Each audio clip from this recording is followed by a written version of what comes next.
Wat Tyler's Rebellion, by Jean Froissart. How the Commons of England rebelled against the noblemen. In the mean season, while this treaty was, there fell in England great mischief and rebellion of moving of the common people, by which deed England was at a point to have been lost without recovery. There was never realm nor country in so great adventure as it was in that time, and all because of the ease and riches that the common people were of, which moved them to this rebellion, as sometime they did in France, the which did much hurt, for by such incidents the realm of France hath been greatly grieved. It was a marvellous thing and of poor foundation that this mischief began in England, and to give ensample to all manner of people I will speak thereof as it was done, as I was informed, and of the incidents thereof. There was an usage in England, and yet is in divers countries, that the nobleman hath great franchise over the commons and keepeth them in servage, that is to say, their tenants ought by custom to labour the lord's lands, to gather and bring home their corns, and some to thresh and to fan, and by servage to make their hay and to hew their wood and bring it home. All these things they ought to do by servage, and there be more of these people in England than in any other realm. Thus the noblemen and prelates are served by them, and especially in the county of Kent, Essex, Sussex, and Bedford. These unhappy people of these said countries began to stir, because they said they were kept in great servage, and in the beginning of the world, they said, there were no bondmen, wherefore they maintained that none ought to be bond, without he did treason to his Lord, as Lucifer did to God, but they said they could have no such battle, for they were neither angels nor spirits, but men formed to the similitude of their lords, saying why should they then be kept so under like beasts, the which they said they would no longer suffer, for they would be all one, and if they labored or did anything for their lords, they would have wages therefor as well as other. And of this imagination was a foolish priest in the country of Kent called John Ball, for the which foolish words he had been 3 times in the Bishop of Canterbury's prison, for this priest used oftentimes on the Sundays after Mass, when the people were going out of the minster, to go into the cloister and preach, and made the people to assemble about him, and would say thus, Ah, ye good people, the matters goeth not well to pass in England, nor shall not do till everything be common, and that there be no villains nor gentlemen, but that we may be all unied together, and that the lords be no greater masters than we be. What have we deserved, or why should we be kept thus in servage? We be all come from one father and one mother, Adam and Eve, whereby can they say or shew that they be greater lords than we be, saving by that they cause us to win and labour for that they dispend? They are clothed in velvet and camlet furred with grice, and we be vestured with poor cloth. They have their wines, spices, and good bread, and we have the drawing out of the chaff and drink water. They dwell in fair houses, and we have the pain and travail, rain and wind in the fields, and by that cometh of our labours they keep and maintain their estates. We be called their bondmen, and without we do readily them service beaten, and we have no sovereign to whom we may complain, nor that will hear us, nor do us right. Let us go to the king, he is young, and shew him what servage we be in, and shew him how we will have it otherwise, or else we will provide us of some remedy, and if we go together, all manner of people that be now in any bondage will follow us to the intent to be made free, and when the king seeth us, we shall have some remedy, either by fairness or otherwise. Thus John Ball said on Sundays, when the people issued out of the churches in the villages, wherefore many of the mean people loved him, and such as intended to know goodness said how he said truth, and so they would murmur one with another in the fields and in the ways as they went together, affirming how John Ball said truth. The Archbishop of Canterbury, who was informed of the saying of this John Ball, caused him to be taken and put in prison a 2 or 3 months to chastise him. Howbeit, it had been much better at the beginning that he had been condemned to perpetual prison or else to have died, rather than to have suffered him to have been again delivered out of prison, but the bishop had conscience to let him die. And when this John Ball was out of prison, he returned again to his error, as he did before.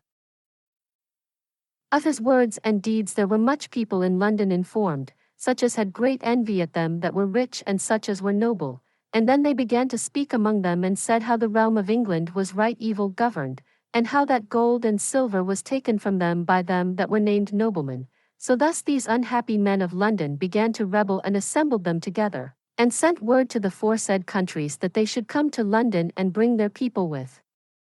them, promising them how they should find London open to receive them and the commons of the city to be of the same accord, saying how they would do so much to the king that there should not be one bondman in all England.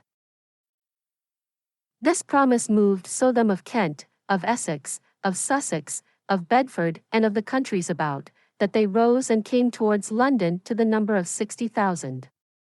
And they had a captain called Wat Tyler, and with him in company was Jack Straw and John Ball. These three were chief sovereign captains, but the head of all was Wat Tyler, and he was indeed a tiler of houses, an ungracious patron.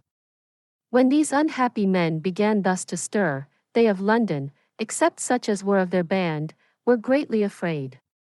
Then the mayor of London and the rich men of the city took counsel together, and when they saw the people thus coming on every side, they caused the gates of the city to be closed and would suffer no man to enter into the city. But when they had well imagined, they advised not so to do, for they thought they should thereby put their suburbs in great peril to be brent, and so they opened again the city, and there entered in at the gates in some place 100, 200, by 20, and by 30, and so when they came to London, they entered and lodged, and yet of truth the third part of these people could not tell what to ask or demand, but followed each other like beasts, as the shepherds did of old time, saying how they would go conquer the Holy Land, and at last all came to nothing. In like wise these villains and poor people came to London, 100 mile off, 60 mile, 50 mile, 40 mile, and 20 mile off, and from all countries about London, but the most part came from the countries before named, and as they came they demanded ever for the king. The gentlemen of the countries, knights and squires, began to doubt, when they saw the people began to rebel, and though they were in doubt, it was good reason, for a less occasion they might have been afraid. So the gentlemen drew together, as well as they might. The same day that these unhappy people of Kent were coming to London, there returned from Canterbury the king's mother, Princess of Wales, coming from her pilgrimage.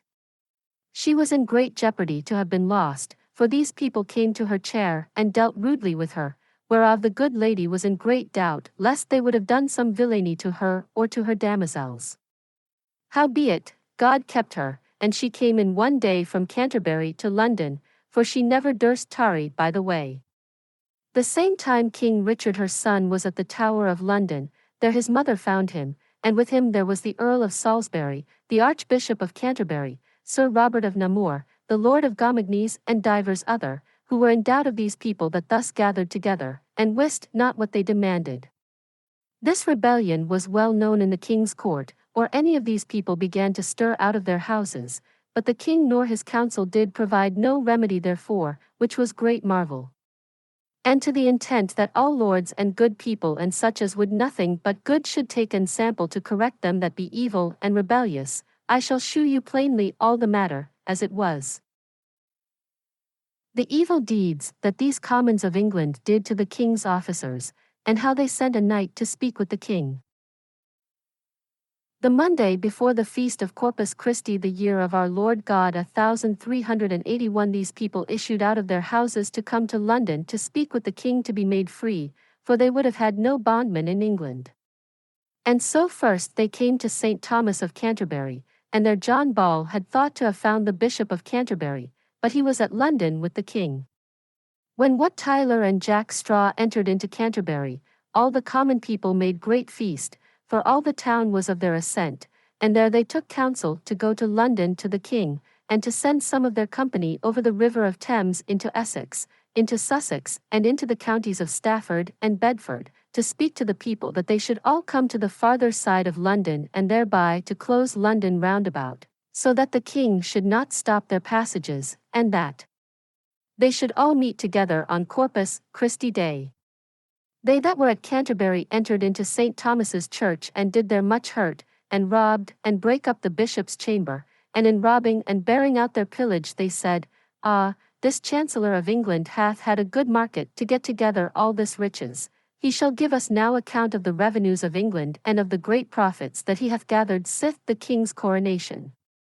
When they had this Monday thus broken the abbey of St. Vincent, they departed in the morning, and all the people of Canterbury with them, and so took the way to Rochester, and sent their people to the villages about.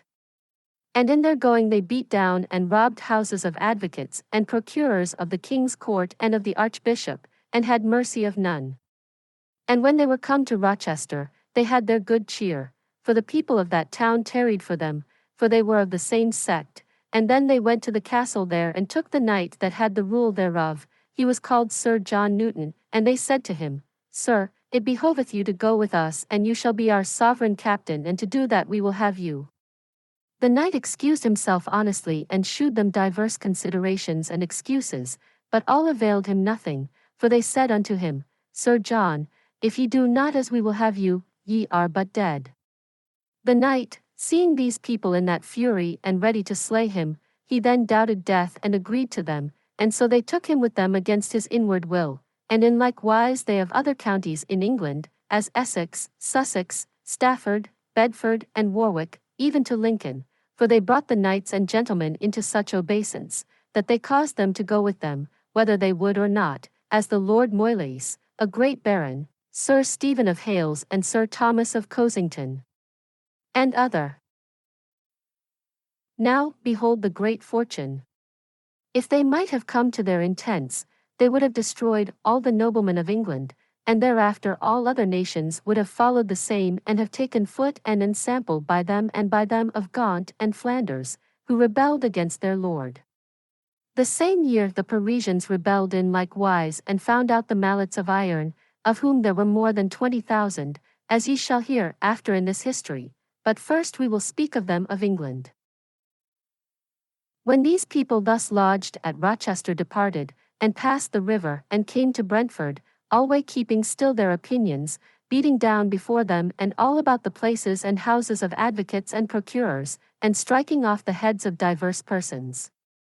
And so long they went forward till they came within a 4 mile of London, and there lodged on a hill called Blackheath, and as they went, they said ever they were the king's men and the noble commons of England, and when they of London knew that they were come so near to them, the mayor, as ye have heard before, closed the gates and kept straitly all the passages. This order caused the mayor, who was called Nicholas Walworth, and divers other rich burgesses of the city, who were not of their sect, but there were in London of their unhappy opinions more than 30,000. Then these people thus being lodged on Blackheath determined to send their knight to speak with the king and to shew him how all that they have done or will do is for him and his honour, and how the realm of England hath not been well governed a great space for the honour of the realm nor for the common profit by his uncles and by the clergy, and specially by the Archbishop of Canterbury his chancellor, whereof they would have account. This knight durst do none otherwise, but so came by the river of Thames to the Tower. The king and they that were with him in the Tower, desiring to hear tidings, seeing this knight coming made him way, and was brought before the king into a chamber, and with the king was the princess his mother and his 2 brethren, the Earl of Kent and the Lord John Holland, the Earl of Salisbury, the Earl of Warwick, the Earl of Oxford, the Archbishop of Canterbury, the Lord of St. John's, Sir Robert of Namur, the Lord of Vertering, the Lord of Gomagnes, Sir Henry of Senzel, the Mayor of London, and divers other notable burgesses. This knight Sir John Newton, who was well known among them, for he was one of the king's officers, he kneeled down before the king and said, My right redoubt lord, let it not displease your grace the message that I must needs shew you, for, dear sir, it is by force and against my will. Sir John, said the king, say what ye will, I hold you excused.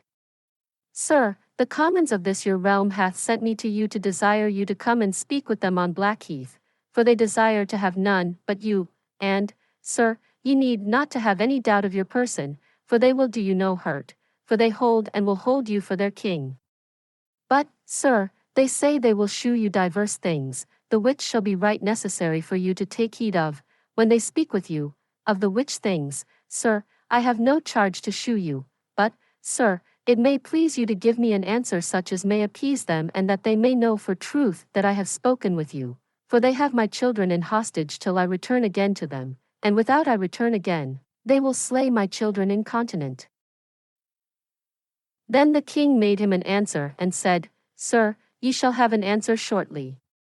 Then the king took counsel what was best for him to do, and it was anon determined that the next morning the king should go down the river by water and without fail to speak with them. And when Sir John Newton heard that answer, he desired nothing else, and so took his leave of the king and of the lords, and returned again into his vessel, and passed the Thames and went to Blackheath, where he had left more than 70,000 men. And there he answered them, that the next morning they should send some of their counsel to the Thames, and there the king would come and speak with them. This answer greatly pleased them, and so passed that night as well as they might, and the fourth part of them fasted for lack of victual, for they had none, wherewith they were sore displeased, which was good reason. All this season the Earl of Buckingham was in Wales, for there he had fair heritages by reason of his wife, who was daughter to the Earl of Northumberland and Hereford, but the voice was all through London how he was among these people. And some said certainly how they had seen him there among them, and all was because there was one Thomas in their company, a man of the county of Cambridge, that was very like the Earl. Also the lords that lay at Plymouth to go into Portugal were well informed of this rebellion and of the people that thus began to rise, wherefore they doubted lest their voyage should have been broken, or else they feared lest the commons about Hampton, Winchester, and Arundel would have come on them, wherefore they weighed up their anchors and issued out of the haven with great pain, for the wind was sore against them, and so took the sea and their cast anchor abiding for the wind. And the Duke of Lancaster, who was in the marches of Scotland between Moor Lane and Roxburgh entreating with the Scots, where it was shewed him of the rebellion, whereof he was in doubt, for he knew well he was but little beloved with the commons of England, howbeit, for all those tidings, yet he did sagely demean himself as touching the treaty with the Scots. The Earl Douglas, the Earl of Moray, the Earl of Sutherland and the Earl Thomas Versey, and the Scots that were there for the treaty knew right well the rebellion in England, how the common people in every part began to rebel against the noblemen, wherefore the Scots thought that England was in great danger to be lost, and therefore in their treaties they were the more stiffer against the Duke of Lancaster and his council. Now let us speak of the commons of England, and how they persevered. How the commons of England entered into London, and of the great evil that they did, and of the death of the Bishop of Canterbury, and divers other.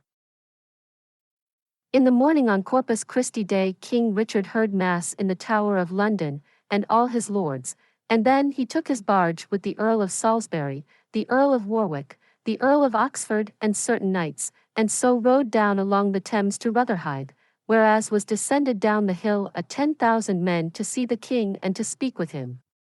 And when they saw the king's barge coming, they began to shout, and made such a cry, as though all the devils of hell had been among them. And they had brought with them Sir John Newton to the intent that, if the king had not come, they would have stricken him all to pieces, and so they had promised him. And when the king and his lords saw the demeanor of the people, the best assured of them were in dread, and so the king was counselled by his barons not to take any landing there, but so rode up and down the river. And the king demanded of them what they would, and said how he was come thither to speak with them, and they said all with one voice, We would that ye should come Aland, and then we shall shew you what we lack. Then the Earl of Salisbury answered for the king and said, Sirs, ye be not in such order nor array that the king ought to speak with you. And so with those words no more said, and then the king was counselled to return again to the Tower of London, and so he did. And when these people saw that, they were inflamed with ire, and returned to the hill where the great band was, and there shewed them what answer they had, and how the king was returned to the Tower of London. Then they cried all with one voice, Let us go to London, and so they took their way thither, and in their going they beat down abbeys and houses of advocates and of men of the court, and so came into the suburbs of London, which were great and fair, and there beat down divers fair houses, and specially they brake up the king's prisons, as the Marshalsea and other, and delivered out all the prisoners that were within, and there they did much hurt, and at the bridge foot they threat them of London because the gates of the bridge were closed, saying how they would bren all the suburbs and so conquer London by force, and to slay and bren all the commons of the city. There were many within the city of their accord, and so they drew together and said, "Why do we not let these good people enter into the city? They are your fellows, and that they do is for us." So therewith the gates were opened, and then these people entered into the city, and went into houses and sat down to eat and drink. They desired nothing but it was incontinent brought to them, for every man was ready to make them good cheer and to give them meat and drink to appease them. Then the captains, as John Ball, Jack Straw and Wat Tyler, went throughout London and a 20,000 with them, and so came to the Savoy in the way to Westminster, which was a goodly house, and it pertained to the Duke of Lancaster. And when they entered, they slew the keepers thereof and robbed and pilled the house, and when they had so done, then they set fire on it and clean destroyed and brent it. And when they had done that outrage, they left not therewith, but went straight to the fair hospital of the roads called St. John's, and there they brent house, hospital, minster, and all. Then they went from street to street and slew all the Flemings that they could find in church or in any other place, there was none respite from death. And they brake up divers houses of the Lombards and robbed them and took their goods at their pleasure, for there was none that durst say them nay. And they slew in the city a rich merchant called Richard Lyon, to whom before that time Wat Tyler had done service in France, and on a time this Richard Lyon had beaten him, while he was his varlet, the which Wat Tyler then remembered, and so came to his house and strake off his head and caused it to be borne on a spear point before him all about the city. Thus these ungracious people demeaned themselves like people enraged and would, and so that day they did much sorrow in London. And so against night they went to lodge at St. Catherine's before the Tower of London, saying how they would never depart thence till they had the king at their pleasure until he had accorded to them all, they would ask, and that they would ask accounts of the Chancellor of England, to know where all the good was become that he had levied through the realm, and without he made a good account to them thereof, it should not be for his profit. And so when they had done all these evils to the strangers all the day, at night they lodged before the Tower. Ye may well know and believe that it was great pity for the danger that the king and such as were with him were in. For some time these unhappy people shouted and cried so loud, as though all the devils of hell had been among them. In this evening the king was counselled by his brethren and lords and by Sir Nicholas Walworth, Mayor of London, and divers other notable and rich burgesses, that in the night time they should issue out of the Tower and enter into the city, and so to slay all these unhappy people, while they were at their rest and asleep, for it was thought that many of them were drunken, whereby they should be slain like flies. Also of 20 of them there was scant one in harness. And surely the good men of London might well have done this at their ease, for they had in their houses secretly their friends and servants ready in harness, and also Sir Robert Knowles was in his lodging keeping his treasure with a 60 ready at his commandment. In like wise was Sir Perducas d'Albret, who was as then in London, insomuch that there might well have assembled together an 8,000 men ready in harness. Howbeit, there was nothing done, for the residue of the commons of the city were sore doubted, lest they should rise also, and the commons before were a 70,000 or more. Then the Earl of Salisbury and the wise men about the king said, Sir, if ye can appease them with fairness, it were best and most profitable, and to grant them everything that they desire, for if we should begin a thing the which we could not achieve, we should never recover it again, but we and our heirs ever to be disinherited. So this counsel was taken and the mayor countermanded, and so commanded that he should not stir, and he did as he was commanded, as reason was.